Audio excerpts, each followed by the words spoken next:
Olá, meus irmãos e minhas irmãs, que a paz de Deus que excede todo entendimento guarde os vossos corações em Cristo Jesus.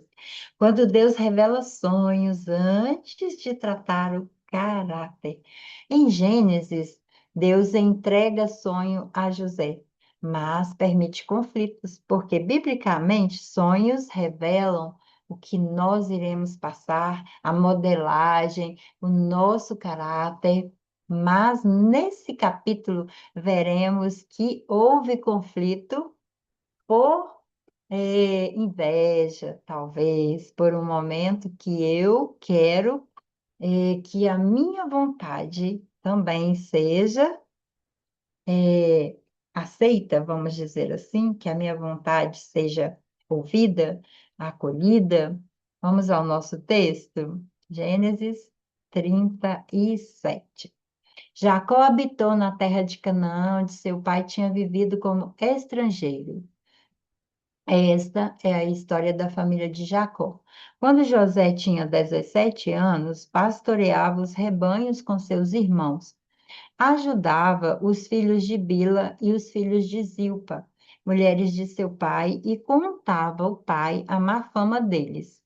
Ora, Israel gostava mais de José do que de qualquer outro filho, porque lhe havia nascido em sua velhice. Por isso mandou fazer para ele uma túnica longa. Quando seus irmãos viram que o pai gostava mais dele do que de qualquer outro filho, odiaram-no e não conseguiram falar com ele amigavelmente. Certa vez, José teve um sonho e, quando contou aos seus irmãos, eles passaram a odiá-lo ainda mais. Ouçam o sonho que tive, disse-lhes. Estávamos amarrando os feixes de trigo no campo, quando meu feixe se levantou e ficou em pé, e os seus feixes se ajuntaram ao redor do meu e se curvaram diante dele. Seus irmãos lhe disseram: Então você vai reinar sobre nós? Quer dizer que você vai nos governar?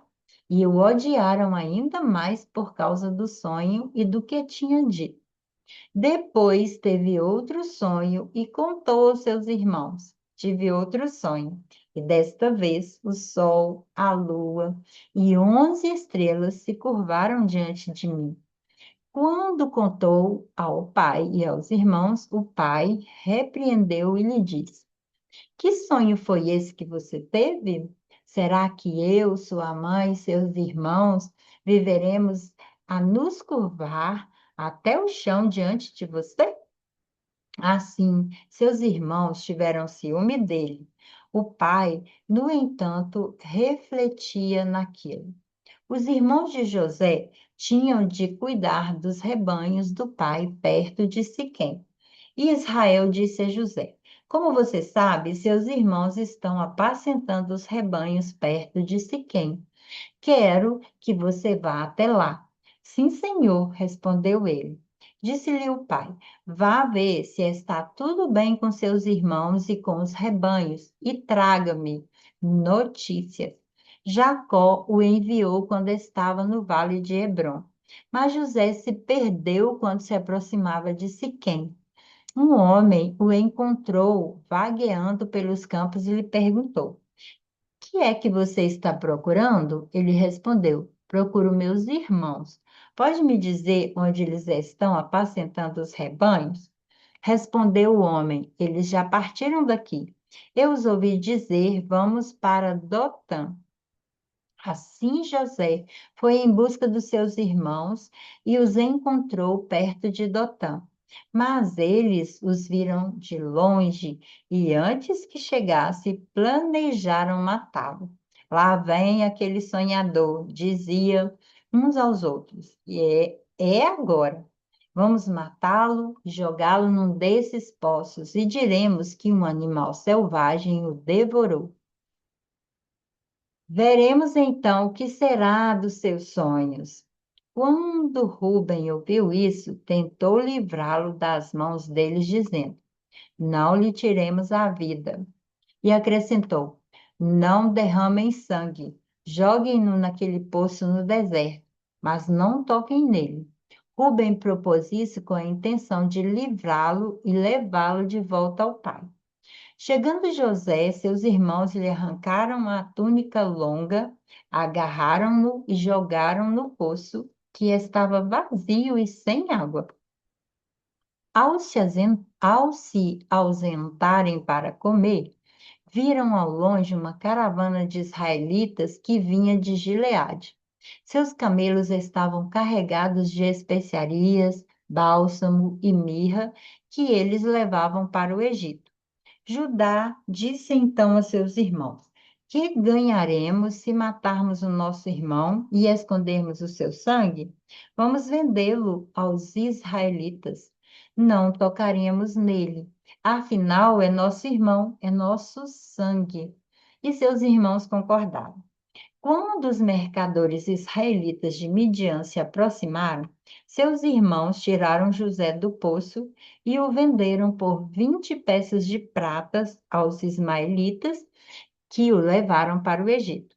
Quando Rubem voltou ao poço, viu que José não estava lá. Rasgou seus vestidos e, voltando aos seus irmãos, disse: O jovem não estava lá. Para onde irei agora? Então, eles mataram o bode, mergulharam no sangue a túnica de José e a mandaram ao pai com este recado: Achamos isto, veja se é a túnica do teu filho. Ele a reconheceu e disse: É a túnica do meu filho. Um animal selvagem o devorou. José foi despedaçado. Então Jacó rasgou suas vestes, vestiu-se de pano de saco e chorou muitos dias por seu filho. Todos os seus filhos e filhas vieram consolá-lo, mas ele recusou ser consolado, dizendo: Não, chorando descerei à sepultura para junto de meu filho. E continuou a chorar por ele. Nesse meio tempo, no Egito, os midianitas venderam José a Potifar, oficial do faraó e capitão da guarda. O nosso texto revela um fim antes de um meio. A família, o primeiro campo de prova, muitas vezes na família é que encontramos os nossos desafios. A rejeição, a inveja, o processo de trama para fazer com que José saísse do meio deles. A rejeição aqui não anula o chamado. Aqui está um processo que está caminhando para aquilo que José era chamado. Quais reflexões eu trago para a nossa vida? Sonhos sem maturidade geram conflitos, porque José, ele compartilha sonhos com quem não estava pronto para ouvir. Nem toda revelação precisa ser anunciada imediatamente. É necessário ter maturidade para você proteger todo o seu propósito. Às vezes, não dá para contar aquilo que é o meu sonho para qualquer pessoa. José é amado, mas ele é imaturo ainda, ele é jovem. E ser escolhido não elimina a necessidade de formação, né? O favor abre portas, sustenta, traz para a vida de José todo um processo. E a rejeição dos irmãos não define o destino de José, ou o que Deus já tinha preparado para ele. José é traído pelos irmãos, mas nem por isso ele está fora daquilo que Deus tinha para a vida dele. A rejeição fere muito, fere profundamente, mas não tem autoridade de anular o que Deus tem para a nossa vida. Sei que José sofreu muito e sim, com certeza, ele teve muitas feridas. Nos lugares que ele foi, na rejeição dos irmãos, a forma que venderam ele é arrancado da família ainda jovem. Quantas dores ele não suportou em todo o processo, para depois ele chegar no lugar. Então, Deus usa, às vezes, ambientes hostis para nos amadurecer.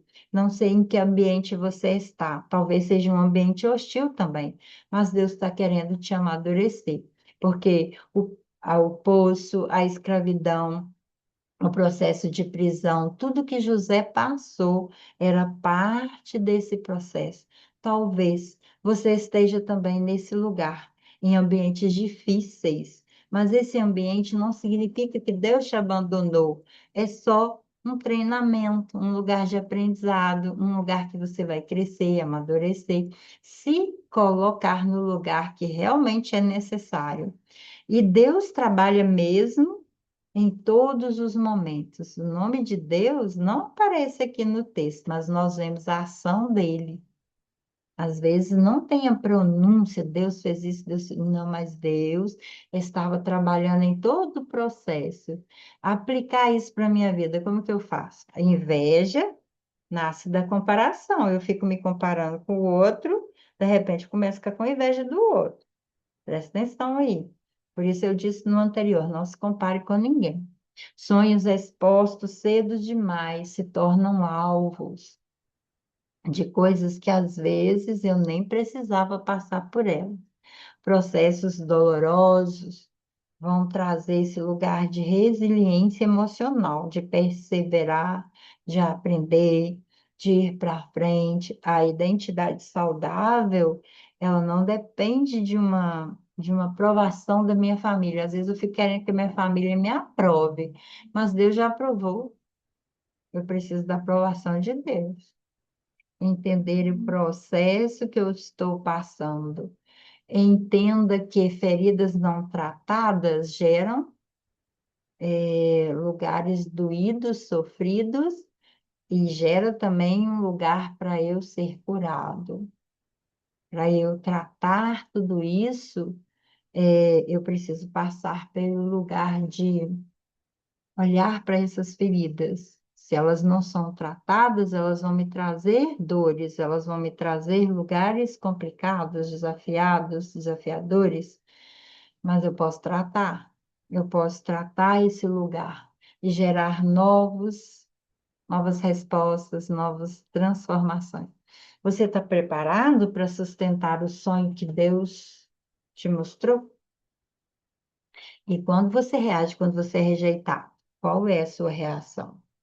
Mas seus sonhos estão te levando à humildade ou à sua exaltação pessoal? Na prática, proteja seus sonhos em oração. Trabalhe a maturidade emocional em você. Confie mais no processo, tá? Do que nas pessoas. Confie no processo, porque as pessoas podem te invejar. Deus não apressa sonho, ele prepara as pessoas para viver o sonho. Vamos orar? Pai, muito obrigado por esse momento tão precioso de entender todo o processo que o Senhor tem para a nossa vida.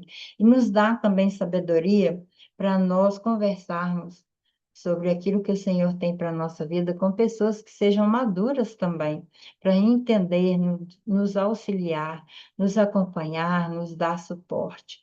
Porque nós precisamos também desses lugares de acolhimento, de sermos, Senhor, acolhidos em nossos momentos de rejeição, de abandonos, de desafios, e muitas vezes nos vemos só. Senhor, como o Senhor deu a José, esses momentos desafiadores, talvez nossa vida também esteja nesse lugar de desafio e que possamos também aprender a passar pelo processo e a vencer e a trilhar o caminho que o Senhor deseja para cada um de nós. Muito obrigado por esse momento tão precioso.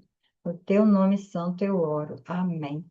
O Senhor abençoe sua casa, sua família e te dê condição de entender tudo aquilo que Ele tem trago para você amadurecer, para você se tornar uma pessoa mais resiliente e viver o processo que Ele tem para sua vida. Até nosso próximo momento, leitura bíblica.